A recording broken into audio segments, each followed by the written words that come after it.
ଦୁଇ ଦିନ ହେବ ଫୋନରେ ଅଚାନକ ଏମିତି ଗୋଟେ ପରିବର୍ତ୍ତନ ଆସିଛି। କଲ୍ ଡାଏଲ୍ କଲେ କିମ୍ବା ରିସିଭ୍ କଲେ ଏମିତି ସବୁ ଲୋଗୋ ବଡ଼ ବଡ଼ ହିଁ ଦେଖାଯାଉଛି। ଟେଲିକମ୍ ସଂସ୍ଥା ଏହାକୁ ପରିବର୍ତ୍ତନ କରିଛି।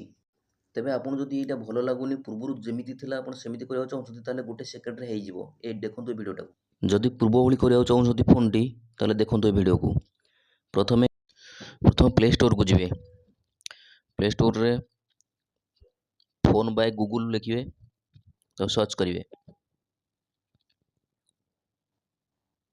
ଆସିଲା ପରେ ତାକୁ ଅନଇନଷ୍ଟଲ୍ କରିବେ।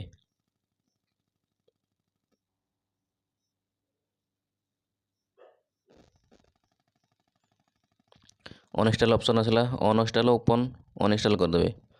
ଅନଇନଷ୍ଟଲ୍ କରିଦେବା ପରେ ପୂର୍ବ ଭଳି ଫୋନ୍ଟି ଯେମିତି ଚାଲୁଥିଲା ସେମିତି ଚାଲିବ। ଏଇ ଦେଖନ୍ତୁ,